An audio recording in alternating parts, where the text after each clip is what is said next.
ما ينفعش طبعا في موسم الزيتون ادخل عليكم بايدي فاضيه، بصراحه تبقى عيبه في حقي. هنعمل مع بعض النهارده الزيتون المخلل.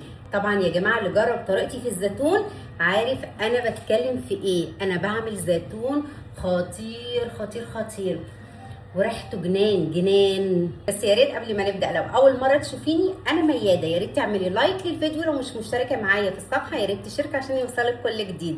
يلا بينا نشوف الفيديو.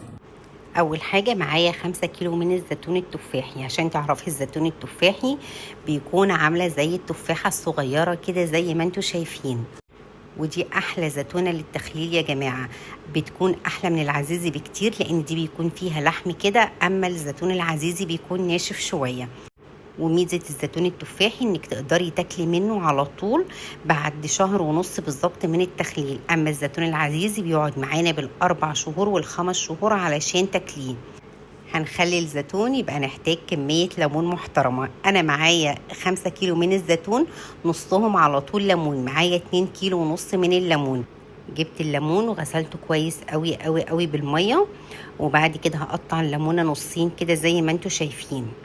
يفضل طبعا لما تيجي تشتري الليمون تجيب الليمون الاصفر، بس للاسف انا ما لقيتش ليمون اصفر خالص. على فكره الليمون وحش قوي في السوق، ما اعرفش ده بقى عندي انا بس ولا برضو عندكم. انا بصراحه مش لاقيه ليمون اصفر خالص في السوق، فاضطريت ان انا اجيب الاخضر، لكن لو لقيتي اصفر طبعا هيكون افضل بكتير. بعد ما قطعت الليمون في الوقت ده مشغله النار على حله فيها ميه، وهبدا اسقط فيها الليمون بتاعي. خدي بالك ان الميه دي هي دي هتكون المحلول الملحي بتاعنا اللي احنا هنخلل بيه الزيتون. اوعي ترميها خالص. بعد 4 دقايق بالظبط بعد ما حطيت الليمون هيبقى الليمون طري معايا بالشكل ده. بصوا يا جماعه الليمون بقى عامل ازاي، مش قادره اقول لكم. بيصفي كل الميه اللي فيه. دي اسهل طريقه انك تعصري كميه كبيره من الليمون. هاخده بقى احطه في مصفى، وهحتفظ طبعا بالميه دي هشيلها على جنب. بعد بقى ما الليمون برد معايا هبدأ اخد الليمون بقى واعصره زي ما هو واضح قدامكم كده. بصوا بقى الليمونه بتنزل ازاي، ما بيتبقاش فيها اي حاجه خالص غير القشره بس. في نقطه كمان عاوزه اقول لكم عليها. لو لاحظتوا ان انا ما شقتش الزيتون بالسكينه، هتقولوا لي ليه يا ماده ما شقتيش الزيتون بالسكينه؟ لان انا يا جماعه مش هفتح عليه غير في رمضان، لكن لو عاوزه تاكلي منه بعد شهر ونص يبقى هتشقي الزيتون شقتين كده بالسكينة من كل ناحية. هيسهل معاكي عملية التخليل وتقدري تاكلي منه عادي خالص بعد شهر ونص، مفيش مشكلة. تعالوا بقى نعمل الخلطة الجبارة اللي مفيش أحلى منها. بشرت كيلو إلا ربع من الجزر، ونزلت كمان بكيلو من الفلفل السبايسي مقطعاه كده زي ما انتوا شايفين، ومعايا كمان نص كيلو من الفلفل الأحمر السبايسي، و4 معالق كبار من العصفر. بالنسبه للفلفل الاحمر السبايسي انا ضرباه في الكبه. لو انت عايزه تحطي نص سبايسي ونص فلفل حلو عادي مفيش مشكله خالص. وحطيت كمان معلقتين كبار من حبه البركه، بتدي ريحه حلوه جدا جدا، بس ما تكتريش منها علشان ما تغمقش معانا الزيتون. ونزلت بنص كوبايه من الزيت، ودي كميه الليمون كلها اللي خرجت من ال2 كيلو ونص. هنزل بالكميه كلها. ولو عندك كرفس حطي ربطتين كرفس، يا ريت لو عندك ما تستغنيش عنه خالص. انا بصراحه فضلت ادور عليه ما لقيتوش خالص، وكنت وقتها اشتريت الزيتون فخفت بقى الزيتون يطرى مني ويبوظ، فاضطريت ان انا اعمله. لكن طبعا الكرفس بينقل الزيتون في حته تانية خالص خالص خالص. يا ريت يا ريت لو عندك ما تستغنيش عنه خالص وحطيه للزيتون. هنا كده خلاص الخلطه بتاعتنا بقت جاهزه. انا يا جماعه من الناس اللي ما بتحطش توم للزيتون، بصراحة أنا ما بحبوش في الزيتون. هنا كده خلاص الخلطة بتاعتنا بقت جاهزة. جبت بقى البرطمانات بتاعتي. يفضل طبعا البرطمان يكون إزاز، ويفضل إنك تكوني معقمة في غسالة الأطباق. لو ما عندكيش غسالة أطباق حطي في البرطمان مية مغلية، وبعد كده اقفلي عليه لمدة 5 دقايق، وبعد كده فضي المية دي ونشفي البرطمان كويس قوي قوي من الميه، وابدأي انزلي بقى بالزيتون بالخلطه بتاعتنا الخطيره الخطيره الخطيره. عايزاكي كل ما تحطي شويه من الزيتون تضغطي كده زي ما هو واضح قدامك في الفيديو. عاوزه اقولك كمان انك اوعي تملي البرطمان جامد علشان ما يوقعش منك.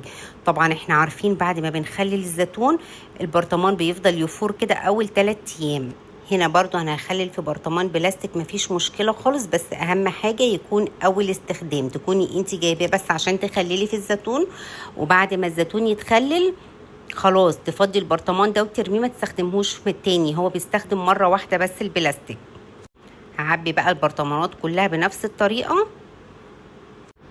ال5 كيلو زيتون طلعوا لي كده ال3 برطمانات دول، واحد صغير واتنين كبار شويه. تعالوا بقى نعمل المحلول الملحي. معايا هنا 2 لتر من الميه، دي الميه اللي احنا سلقنا فيها الليمون.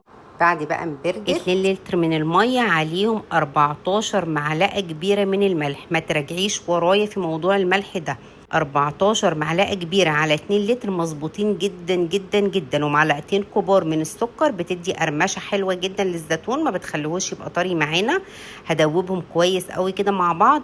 لو انتم ملاحظين ان الملح والسكر دابوا تماما تماما، عشان ندي لون حلو بقى كده للزيتون هننزل بنقطتين من لون الزعفران بتجيبيه من عند العطار. لو ما لقيتيش تقدري تحطي نص معلقه صغيره من الكركم، مفيش مشكله خالص. هبدا بقى اعبي البرطمانات بتاعتي. باكد عليكم يا جماعه ما تملوش البرطمان بالزيتون علشان ما يفرش ويوقع ويبهدل الدنيا. كل ما تحطي شويه كده حاولي تهزي علشان الميه تنزل لتحت. وبعد كده هاخد بقى قشر الليمون بتاعي واحطه على وش البرطمان كده، وهنزل بربع كوبايه من الزيت. وهقفل بقى البرطمان لا اما بكيس تلاجة لا اما بستريتش، واقفله كويس جدا واتاكد ان هو مقفول تماما تماما ما يدخلوش اي هواء. زياده اطمئنان طبعا علشان البرطمان ما يوقعش ويبهدل الرخامه ويبهدل الدنيا. حطي البرطمان وحطي تحتيه طبق علشان لو في اي زيت وقع ولا حاجه يقع جوه الطبق. هتقولي لي بقى هنفتح على الزيتون امتى يا ميادة؟ الزيتون لو انت شقاه شقتين هتفتحي عليه بعد شهر ونص بالظبط، لكن لو انت ما شقتهوش زي كده هتسيبيه لمدة 4 شهور بالظبط علشان ينزل كل المرار اللي فيه.